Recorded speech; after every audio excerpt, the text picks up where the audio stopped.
Hello everyone, welcome back to my channel the fellowship of the pen. So आज हमारा जो topic रहने वाला है वो रहने वाला है क्रियोल। ठीक है, हमने पिछली क्लास में एक क्लास मैंने पिजिन टॉपिक पे बना दी थी और एक क्लास में हमने पिजिन पे क्वेश्चंस देख लिए थे। ठीक है, और आज हम करने वाले हैं क्रियोल। ठीक है, तो अब क्रियोल होता क्या है? तो जैसे मैंने बताया था कि प्री पिजिन होता है। जैसे फॉर एग्जांपल मैं थोड़ा सा वापस बता देता हूँ।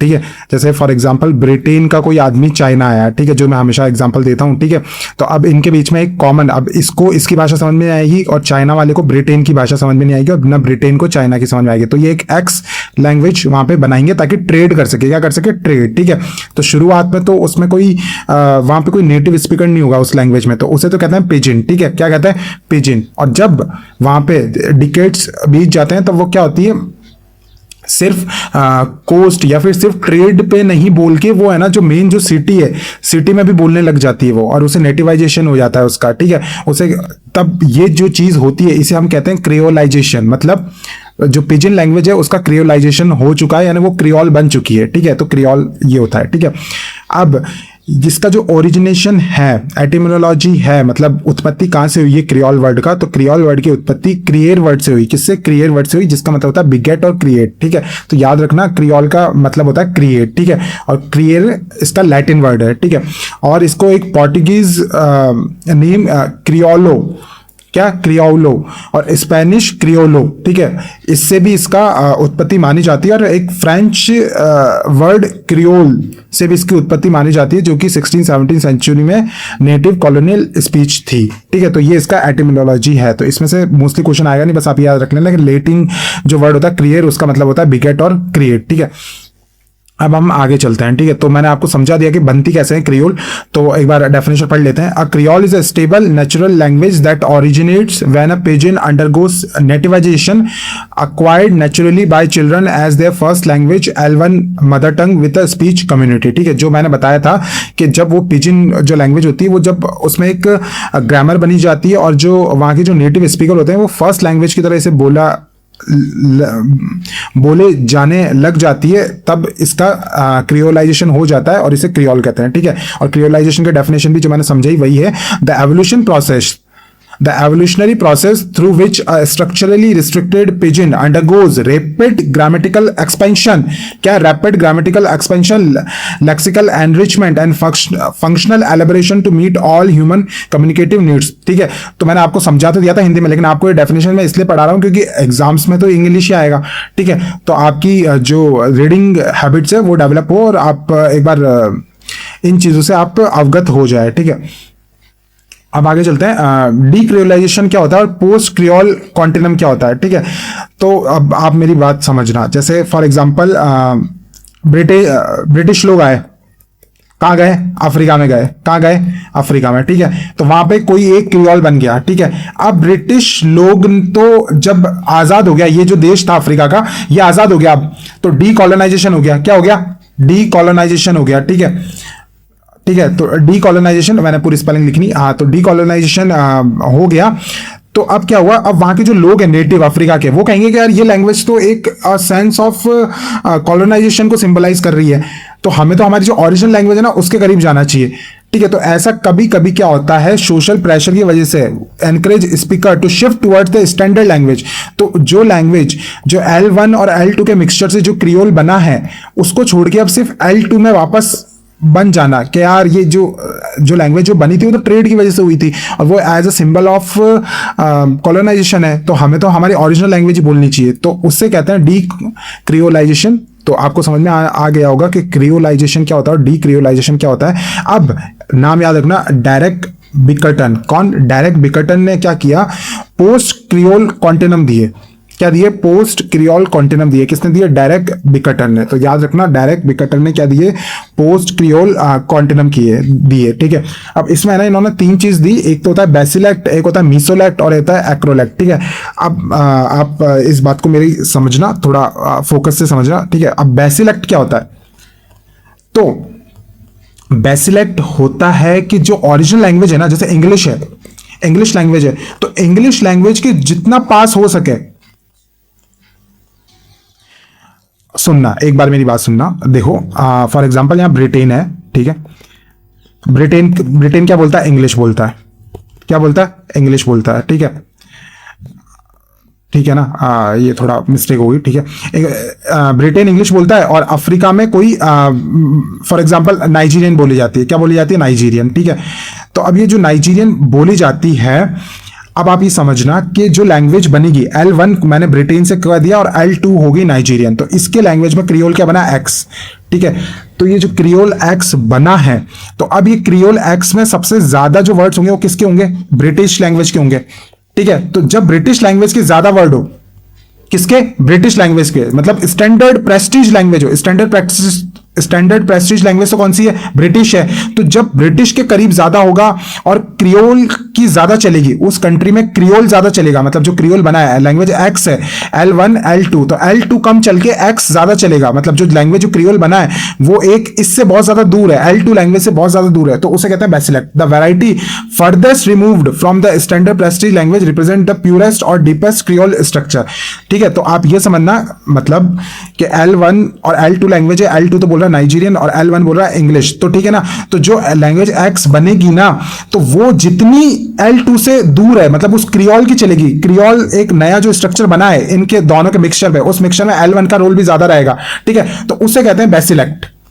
मतलब जो स्टैंडर्ड प्रेस्टीज जो नाइजीरियन से जितनी दूर हो सकती है ना लैंग्वेज, नाइजीरियन जो ओरिजिनल लैंग्वेज है उसमें तो मिक्सचर हो गया ब्रिटेन का, और जो लैंग्वेज एक्स बनी है तो कितनी दूर है नाइजीरियन से, तो जो दूर और एकदम जो स्टैंडर्ड क्रियोल होता है, डीपेस्ट क्रियोल स्ट्रक्चर होता है, उसे कहता है बेसिलेक्ट। ठीक है, अब होता है मीसोलेक्ट। मीसोलेक्ट में क्या होता है? दोनों को मिड कर दिया जाता है, मतलब नाइजीरियन की भी चलेगी।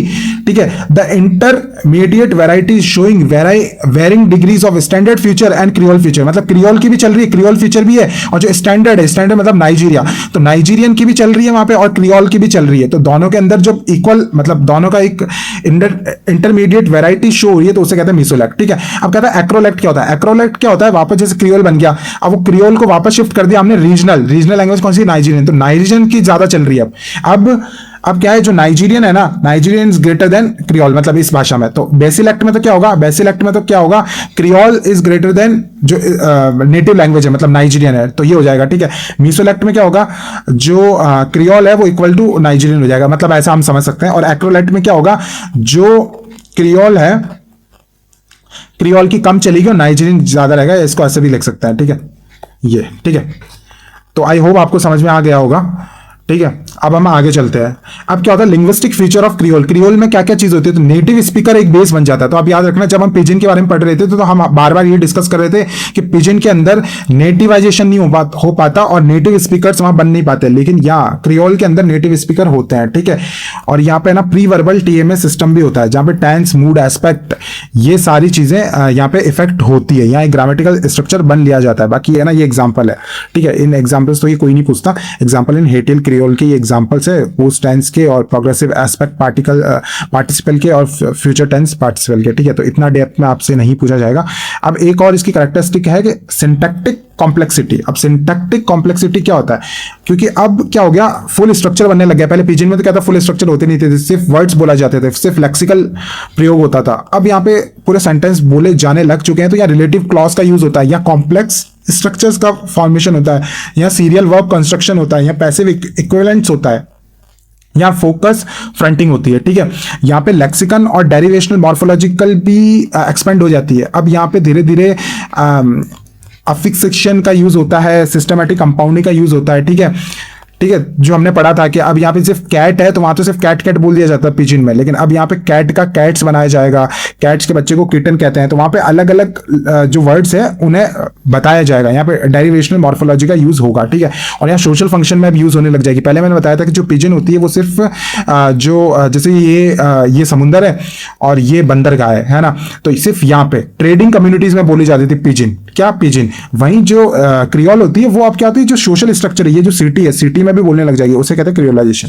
और यहाँ नेटिव स्पीकर बोलने लग जाएंगे। ठीक है, तो सोशल फंक्शन में भी यूज होगी, लिटरेचर में, पॉलिटिकल डिबेट में, रिलीजियस वर्शिप में और ऑफिशियल गवर्नेंस में। ठीक है, अब कुछ थ्योरीज है क्रियोल की, वो आप मतलब एक बार थोड़ा देख लेते हैं। वैसे इसमें से क्वेश्चन कभी आया नहीं है, बट एक बार देख लेते हैं। ठीक है, तो फर्स्ट थ्योरी है मोनोजेनेटिक। याद रखना, मोनोजेनेटिक। और दी किसने? कीथ विनॉम ने। किसने दी? कीथ विनॉम ने। तो याद रखना दो चीज कि मोनोजेनेटिक है और दी किसने? कीथ विनॉम ने। अब ये क्या कहती है कि जो ये क्रियोल बने हैं ना, ये क्रियोल एक ही जगह से बने, एक ही, all Atlantic creole originated from a single 15th century Portuguese proto pidgin. तो ये पोर्टुगीज पोर्टो जो पिजिन है ना 15th सेंचुरी में, इससे सारे ये क्रियोल बना है, ये कहती है। ठीक है, इन्होंने क्या किया, जो बाकी जो क्रियोल बने हैं ना, उन्होंने रिप्लेस कर दिया पोर्टुगीज वोकेबुलरी को, जिसे रेलिक्सिफिकेशन कहते हैं। ठीक है, तो मोनोजेनेटिक है, किसने दी? कीथ विनॉन ने दी। ठीक है, और ये क्या कहती है कि भाई ये जो क्रियोल है ये एक जगह से बना है। ठीक है, पॉलीजेनेटिक थ्योरी ये कहती है कि जो पिजिन और क्रियोल है वो डिफरेंट जोग्राफिक रीजन में डिफरेंट टाइम पीरियड पे डिफरेंट सोशो हिस्टोरिक कंडीशंस में बने हैं। ठीक है, तो ये याद रखना कि पॉलीजेनेटिक थ्योरी क्या कहती है, पॉली का मतलब बहु, मतलब मोर देन वन, और ये क्या कहती है कि भाई पिजन और क्रियोल है ना इंडिपेंडेंट है और वो डिफरेंट ज्योग्राफिक रीजन और सोशियो हिस्टोरिक कंडीशन के अकॉर्डिंग बना है। ठीक है, फिर आता है सबस्ट्रेट हाइपोथेसिस। सबस्ट्रेट हाइपोथेसिस किसने दी? सुजेन सिल्वेनियन ने दी। तो सबस्ट्रेट कहां से स्टार्ट हो रहा है? एस से हो रहा है, और सुजेन सिल्वेन भी कहां से स्टार्ट हो रहा है? एस भी कहां से स्टार्ट हो रहा है? एस से स्टार्ट हो रहा है, और यहाँ सलीकोको भी थे। ठीक है, तो सबस्ट्रेट, सुजेन और सलीकोको। ठीक है, तो याद रखना। अब ये क्या कहती है? ये कहती है कि भाई जो इंडिजिनस अफ्रीकन जो सबस्ट्रेट लैंग्वेज है, जो कि जिसने मेरी पहले वीडियो नहीं देख रही वो जाके चेक कर सकते हैं, वहां पे हमने डिटेल में ये चीज टॉपिक समझा था कि सबस्ट्रेट हाइपोथेसिस होता क्या है। तो सबस्ट्रेट हाइपोथेसिस ये कहता है कि जो जब अफ्रीकन जो इंडिजिनियस लैंग्वेजेस है, ठीक है, जो L2 है, जब L2 जो वहां की रीजनल लैंग्वेज है वो ज्यादा प्रभाव करे, ठीक है, उसका रोल, और ये हमेशा जो L2 होती है ये क्या देती है? जो L1 होती है, ठीक है, जिसे हम कहते हैं सुपर स्टेट तो हमें सिर्फ वोकेबुलरी देती है, वहीं जो सब स्ट्रेट लैंग्वेज होती है वो हमें सिंटैक्स देती है, सिमेंटिक और मतलब सेंटेंस फॉर्मेशन में सब्जेक्ट वर्ब ऑर्डर देती है। ठीक है, तो ये सब स्ट्रेट थ्योरी ये कहती है कि भाई ये जो क्रियोल बने हैं ना ये इंडिजिनस अफ्रीकन सब स्ट्रेट लैंग्वेज से बनी है। ठीक है, तो ये याद रखना बस। सुजेन सिल्वेनी दिया और सलीकोको थे इसमें। ठीक है, अब आगे चलते हैं। सुपर स्टेट, जो मैंने सुपर स्टेट कहा था कि भाई जब जो ब्रिटेन की जो लैंग्वेज है जब उसका ज्यादा रोल आए और उसका रोल ज्यादा आता है, जो 80% यही करता है, इसमें वोकेबुलरी जो सुपर स्टेट लैंग्वेज होती है वो देती है। तो ये कहती है कि भाई जो क्रियोल है ना, creole drives primarily from non standard regional dialect और early modern forms of the European colonial lexifier language. तो ये कहती है कि जो यूरोपियन कॉलोनियल लेक्सिफर लैंग्वेज है ना उसकी वजह से ये आए है, और इसके जो प्रोपाउंडर है वो है रॉबर्ट चॉर्डनसन। कौन है? रॉबर्ट चॉर्डनसन। ठीक है, तो एक बार वापस देख लेते हैं कि भाई मोनोजेनेटिक थ्योरी तो कीथ विनॉम ने दी है, ठीक है, और पॉलीजेनेटिक थ्योरी बहुत लोगों ने दी है। ठीक है, और सब स्ट्रेट हाइपोथेसिस किसने दी? सुजेन ने और सालिकोको ने, और सुपर स्ट्रेट किसने दी? रॉबर्ट चॉर्डनसन ने दी है। और लैंग्वेज बायोग्राम हाइपोथेसिस LBH, अब ये क्या होता है? ये दिया डायरेक्ट बिकटन ने, जो कि हमने पढ़ा भी था। डायरेक्ट बिकटन ने ऊपर 3 चीजें दी थी जो कि हमने पढ़े थे, एक्रोलैट वगैरह जो हमने ऊपर देखे। ठीक है, जो हमने देखे थे पोस्ट क्रियोल कॉन्टिनम, ठीक है, बेसिलेक्ट, मिसोलेक्ट और एक्रोलेट। ठीक है, डायरेक्ट बिकटन ने दिए पोस्ट क्रियोल कॉन्टिनम, बेसिलेक्ट, मिसोलेक्ट और एक्रोलेट। ठीक है, आपको याद हो जाए। ठीक है, तो अब ये थ्योरी क्या कहती है? LBH language bioprogram hypothesis. तो ये नॉम चॉम्स्की के जो हाइपोथेसिस था उन पे बिलीव करती है कि भाई यूनिवर्सल एक लाइक हमारे अंदर एक बायोलॉजिकल प्रोग्राम होता है, ठीक है, कि जो क्रियोल होता है ना वो रिफ्लेक्ट करता है इननेट ह्यूमन लैंग्वेज कैपेसिटी को। When children acquire a structurally deficient pidgin they automatically use universal grammar rules to invent a full creole. तो ये कहता है कि भाई कोई अगर पिजिन का यूज हो रहा है कहीं तो उसमें ऑटोमेटिकली हमारा जो दिमाग है ना, जो लैंग्वेज हमें आती है ना, वो इसमें इंक्लूड करके वो इसका एक स्टैंडर्ड लैंग्वेज बना देगा जिसे हम कहते हैं क्रियोल। तो ये कहती है कि भाई कोई भी पिजिन है तो अब उसमें मैं सेंटेंस कहाँ से लाऊंगा? उसमें तो सिर्फ मुझे वर्ड्स बने हैं, वो भी हमने ट्रेड के लिए बनाए। अब उसके सेंटेंस ये कहती है कि हमारे अंदर एक बायोलॉजिकल प्रोग्राम होता है कि जो लैंग्वेज हमें आती है ना हम उसके अकॉर्डिंग हम सेंटेंस फॉर्मेशन कर दिए जाते हैं। तभी तो ये कहते हैं कि जो सब स्ट्रेट लैंग्वेज होती है वो 20% कॉन्ट्रीब्यूशन करती है, लेकिन सेंटेंस फॉर्मेशन उसी से ही होता है। ठीक है, अब हम आगे चलते हैं, हम थोड़ा सा इनके बीच में डिफरेंस देख लेते हैं कि भाई नेटिव स्पीकर ये बहुत इंपॉर्टेंट है।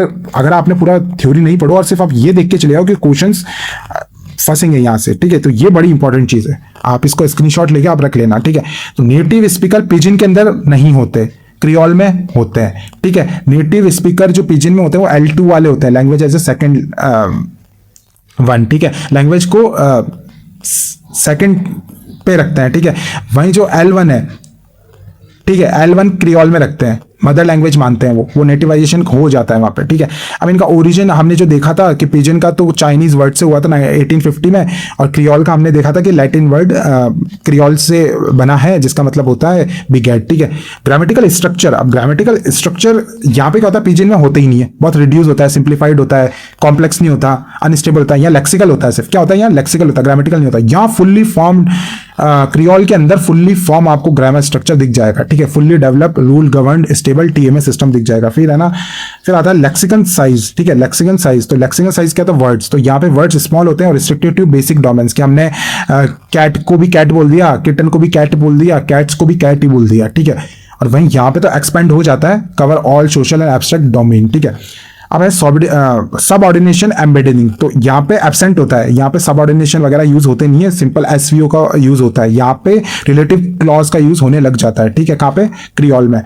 वहीं फिर आगे देखते हैं प्री वर्बल टीएमए सिस्टम, तो प्री वर्बल टीएमए सिस्टम यहाँ पे एब्सेंट होता है, वहीं यहाँ ऑब्लिगेटरी होता है, highly structure pre verbal participles का यूज होता है, पार्टिकल्स का, ठीक है। सोशल आइडेंटिटी का यहाँ पे कोई सोशल आइडेंटिटी होती नहीं है, क्योंकि यहाँ पे नेटिवाइजेशन होता नहीं है, ठीक है। यहाँ पे सोशल आइडेंटिटी बनना स्टार्ट हो जाती है कहाँ पे, क्रियोल में, ठीक है। स्टैंडर्डाइजेशन, तो स्टैंडर्डाइजेशन पिजन का तो होता नहीं है, ठीक है, रेयरली होता है, वहीं जो क्रियोल का है, क्रियोल का हो जाता है, फॉर एग्जाम्पल हेटिन क्रियोल या फिर टॉक पिजन, ठीक है। तो अब याद रखना, नेटिव स्पीकर पिजन में नहीं होते, यहाँ क्रियोल में होते हैं। ओरिजिन हमने पढ़ लिया था, ग्रामेटिकल स्ट्रक्चर यहाँ नहीं होते, रिड्यूस होते हैं, यहाँ पे टीएमए सिस्टम होता है। लेक्सिकन यहाँ पे रिड्यूस होता है, स्मॉल होता है, रिस्ट्रिक्टेड होता है, यहाँ पे सोशल स्ट्रक्चर को कवर करता है। सबऑर्डिनेशन एम्बेडिंग, ठीक है, तो यहाँ एब्सेंट होता है, बहुत कम होता है, यहाँ पे आपको रिलेटिव क्लॉज दिखेंगे। प्री वर्बल टीएमए सिस्टम यहाँ बिल्कुल कम होता है, और क्रियोल के अंदर हाईली स्ट्रक्चर्ड होता है। सोशल आइडेंटिटी यहाँ पिजिन में बन नहीं पाती, क्रियोल में बनना स्टार्ट हो जाती है। स्टैंडर्डाइजेशन क्या होता है, यहाँ रेयरली स्टैंडर्डाइज होती है लैंग्वेज, बाकी यहाँ पे तो पक्का क्रियोल में हो ही जाती है, ठीक है। अब ये हमने फॉर एग्जांपल ये फेमस क्रियोल है, तो आप दो चीज याद कर लीजिए। हेतियन क्रियोल होता है जो हेती में बोला जाता है, जो कि फ्रेंच टेरिटरी थी या फ्रेंच ने उसे कॉलोनाइज किया था।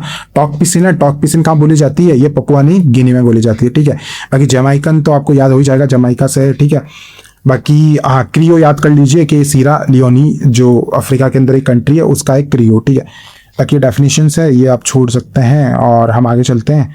हाँ, ये थोड़े एग्जाम ओरिएंटेड पॉइंटर्स है, ठीक है, तो आप ये इसका भी आप स्क्रीनशॉट ले लीजिए, आपके रिवाइज करने में आपको हेल्पफुल रहेगा, ठीक है। तो फर्स्ट पढ़ते हैं, pidgin has no native speaker, ठीक है। तो हमने जैसे पढ़ा था, पिजन का कोई नेटिव स्पीकर नहीं होता, ठीक है।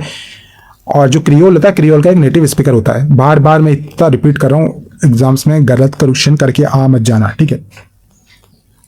क्वेश्चन नंबर मतलब ऑप्शन नंबर 2 आप देखते हैं, the speaker of a pidgin becoming a creole is called nativization, ठीक है।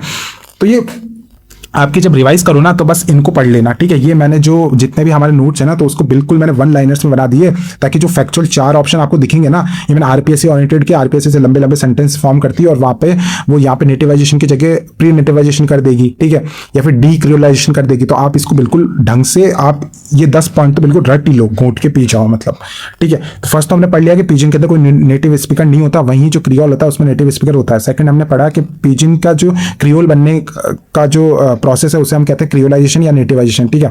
थर्ड हमने पढ़ा कि जो डोमिनेंट लैंग्वेज होती है ना, डोमिनेंट लैंग्वेज मतलब सुपर स्टेट जिसे लेक्सिफर कहते हैं, वो क्या प्रोवाइड करती है, वो वोकैबुलरी प्रोवाइड करती है। जैसे ब्रिटेन है, तो ब्रिटेन की जो इंग्लिश लैंग्वेज है, उसे हम कह सकते हैं सुपर स्टेट है, वो सिर्फ वोकैबुलरी प्रोवाइड करेगी, ठीक है, उसे लेक्सिफर या सुपर स्टेट करते हैं। फिर एक और होती है, और जो लैंग्वेज होती है जो सिर्फ 20% कॉन्ट्रीब्यूशन करती है, जो कि रीजनल होती है, उसे कहते हैं सब स्टेट, ठीक है। जो सब ऑर्डिनेट नेटिव लैंग्वेज होती है ये, ठीक है, और ये क्या प्रोवाइड करती है, ये स्ट्रक्चरल फ्यूचर प्रोवाइड करती है क्रियोल को, ठीक है। फिर हमने पढ़ा था डायरेक्ट बिकटन ने पोस्ट क्रियोल कॉन्टिनम दिया था, क्या दिया था, डायरेक्ट बिकटन ने क्या दिया था, पोस्ट क्रियोल कॉन्टिनम दिया था, ठीक है। तो इसके नाम में BD आ रहा है, बिकटन में B, डायरेक्ट में D, तो C का आप याद रखना, C से कॉन्टिनम, ठीक है। तो BCD ऐसा कुछ याद रख लेना। डायरेक्ट कॉन्टिनम में क्या दिया, डायरेक्ट बिकटन ने क्या दिया, कॉन्टिनम दिया, ठीक है। और इन्होंने जो गोयाना एक कंट्री है, गोयानीज क्रियोल इंग्लिश पे इन्होंने मतलब स्टडी की थी। किस पे की थी, तो ये क्वेश्चन आ सकता है कि डायरेक्ट बिकटन ने कौन सी क्रियोल पे स्टडी की थी, तो ये गोयाना क्रियोल पे इन्होंने स्टडी की थी, ठीक है।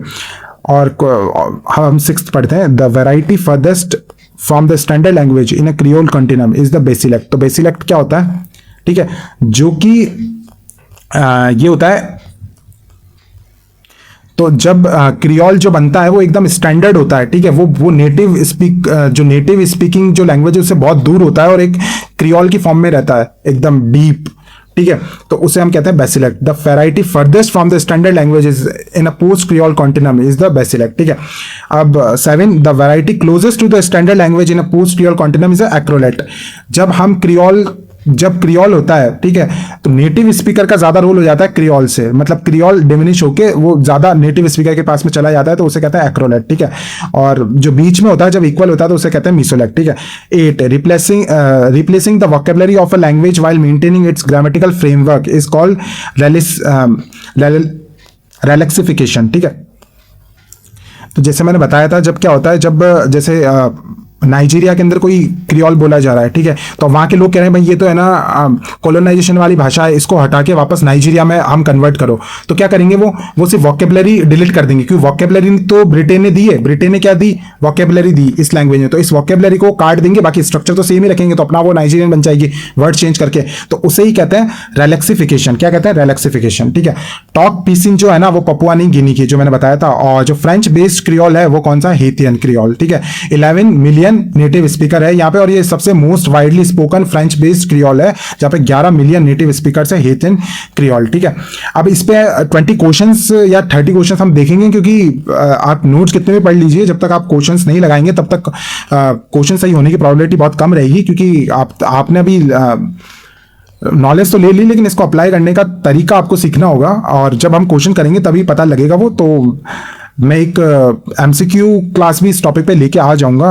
And thank you for watching. अभी तक देख रहे हैं तो please subscribe my channel, like this video, and आप मेरे चैनल की प्लेलिस्ट में जाके और भी वीडियोस देख सकते हैं first grade and second grade related, जिसमें मैंने हिस्ट्री की इंग्लिश मीडियम में क्लास ले रखी है मैंने, Rajasthan history and Rajasthan geography, Rajasthan art and culture, so आप वो भी चेकआउट कर सकते हैं। See you in the next class, bye.